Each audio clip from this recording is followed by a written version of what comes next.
Assalamu alaikum dear students. I am a teacher of Junior Campus High School. This is our fifth lecture of Journal Science.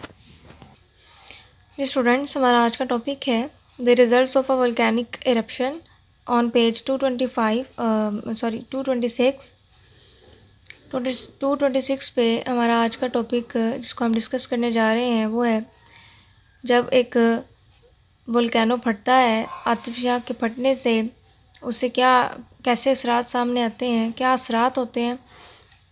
तो सबसे पहले है हमारे पास volcano किसे कहते हैं।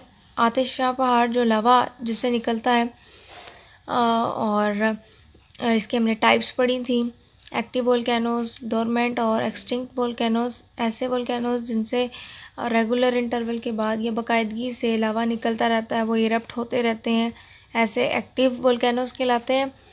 वो जो कुछ अर्सा पहले तो एक्टिव थे लेकिन अब उनमें से लावा निकलना बंद हो गया है, वो डोरमेंट हैं। और एक्सटिंक्ट ऐसे हैं जो कभी बहुत पहले भी इसके बारे में ना सुना हो कि ऐसे जो वोल्केनोज हैं वो इरप्ट हुए हैं, तो ऐसे वोल्केनोज एक्सटिंक्ट वोल्केनोज कहलाते हैं। आज के टॉपिक को डिस्कस करते हैं। During a volcanic eruption, hot liquid material from inside the earth called magma comes out from the volcano and spreads out as lava। जब वोल्केनो फटता है, इरप्शन होती है, तो उस दौरान क्या होता है कि ज़मीन के नीचे से जो हॉट मैग्मा है, हॉट मैग्मा जो कि जो मोल्टेड रॉक्स होती हैं उस पर मुश्तमिल होता है, ये हॉट मैग्मा जो है वो माउंटेन की सरफेस को फाड़ कर बाहर आ जाता है लावा की शक्ल में।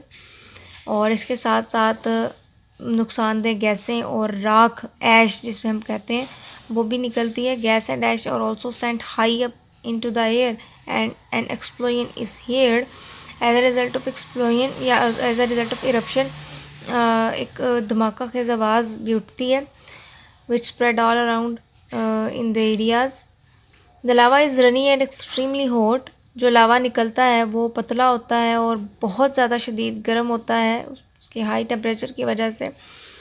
जैसा कि हमने पढ़ा था कि जो मांटल लेयर है उसका टेम्परेचर बहुत ज़्यादा हाई होता है, तो बेसिकली मैग्मा जो है ये मांटल लेयर में मौजूद होता है। तो due to the high temperature lava जो है वो बहुत ज़्यादा हॉट गर्म होता है।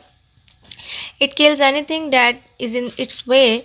और इसमें इतनी ताकत होती है क्योंकि ये बहुत ज़्यादा हॉट होता है, एक्सट्रीमली हॉट होता है, तो ये किसी भी चीज़ को तबाह कर सकता है, मार सकता है जो कि अगर इसके रास्ते में आएगी।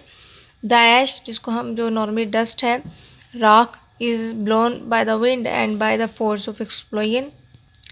जब एक्सप्लोजन होता है, धमाका होता है, तो उसके इतना ज़्यादा इसका फोर्स होता है कि वो जो ऐश है वो हवा के साथ उड़ जाती है। It can get into machinery and sewers and can block them up. ये जो राख है ये मशीनरी मशीन्स में और गटर वगैरह में जा सकती है और उसको बंद कर सकती है। It also gets into peoples lung and can harm और किल देम।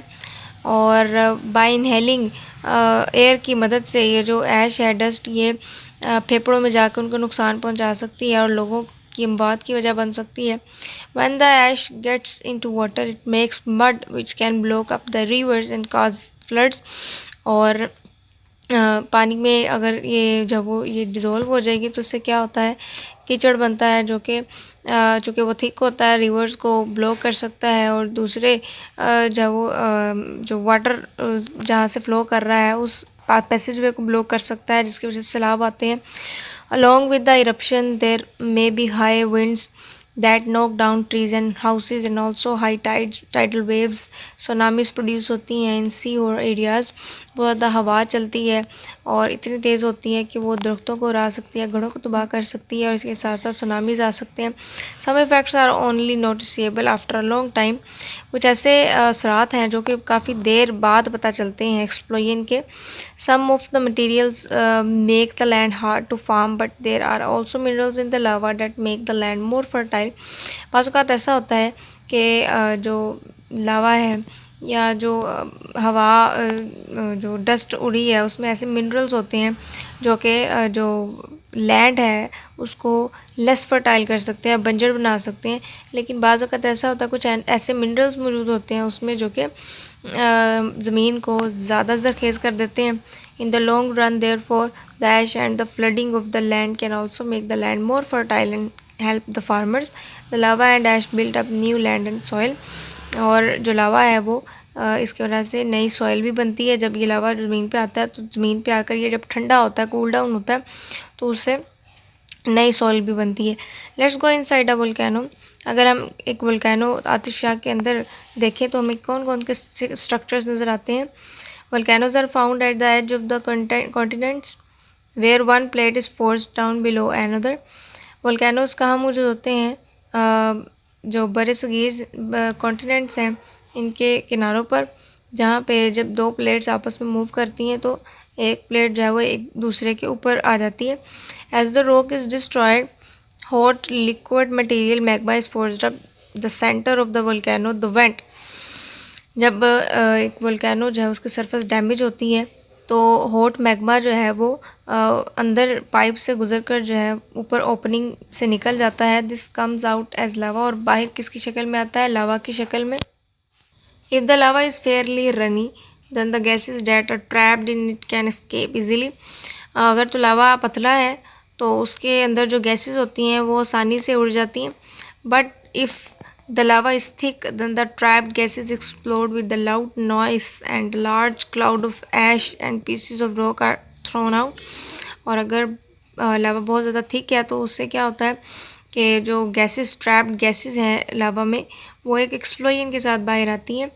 और जब बाहर आती हैं तो ऐश और जो गैसेस हैं इसके स्काई में पीसेस बन जाते हैं और रॉक के पीसेस बन जाते हैं। The pieces of rock are called bombs. When a volcano first erupt, the lava spread out over the ground and ash settled down on the top of it. जब पहली दफ़ा वोल्केनो फटता है तो लावा निकलता है। ये लावा जो है इसके ऊपर ऐश जम जाती है, और अगर वोल्केनो बार बार उसमें इरप्शन होती है तो लावा जो है उसकी लेयर्स प्रोड्यूस होती जाती हैं और एक कोन शेप जो है वो स्मॉल हिल सी क्रिएट हो जाती है।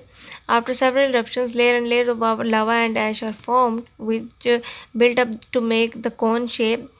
और इसके अलावा जब वो साइड वेंट्स भी बन सकते हैं, may form which make other small eruptions and cons on the main one और नियर बाय। डायग्राम में देखिए ज़रा 14.14 जो फिगर है इसमें ये जो वोल्केनो है इसके अंदर का अगर हम स्ट्रक्चर देखें तो ये मैग्मा चैम्बर है जहाँ पे मैग्मा बनता है, और इस पाइप से गुजरकर इस सुराख की मदद से ये मैग्मा जो है वो लावा की शक्ल में बाहर आता है। और वेंट जो है ये ओपनिंग है जहाँ से ये मैग्मा निकलता है। ठीक है, एक तो सेंट्रल रीजन से ये वेंट बन रहा है, हो सकता है कुछ साइड वेंट भी बन जाए जहाँ से जो है वो मैग्मा निकले लावा की शक्ल में, और इस तरह से माउंटेन के साइड पे स्मॉल कॉन्स बनना शुरू हो जाए। When a volcano is dormant, there will be a very little activity. It is said to be sleeping. You may be able to see some mud pools or steam rising from the earth, or you may be able to feel the warmth of the magma just under the surface of the soil or rock. जब volcano dormant हो जाता है तो उसकी activity जो है eruption की वो कम हो जाती है, इसीलिए हम ऐसे वोल्केनो को स्लीपिंग कहते हैं। You may be able to see some mud pools or steam rising from the earth, or you may be able to feel the warmth of the magma just under the surface of the soil or rock. और ये चूँकि जो magma है ये earth surface के नीचे होता है, तो बाज़ वक़्त ऐसा होता है कि जब दो अर्थ प्लेट्स जो हैं वो एक दूसरे से दूर मूव करती हैं तो ये मैग्मा बाहर आता है उस क्रैक्ड पोर्शन से। बाहर आकर ये मैग्मा जो है ये वो ठंडा हो जाता है और न्यू सॉइल बनती है। अपना पेज नंबर आप खोल लें जी 231। यहाँ पे क्वेश्चन नंबर 4 को मार्क कर लें जो इस आज के लेक्चर में कवर हुआ है। What happens when a volcano erupt. Answer है जी क्वेश्चन नंबर 4 का on page 226, the results of a volcanic eruption. यहाँ से यहाँ तक इसका जो है वो आंसर बन रहा है। यह आप लोगों ने अपनी नोटबुक्स पे नोट कर लेना है और उसको याद भी कर लेना है।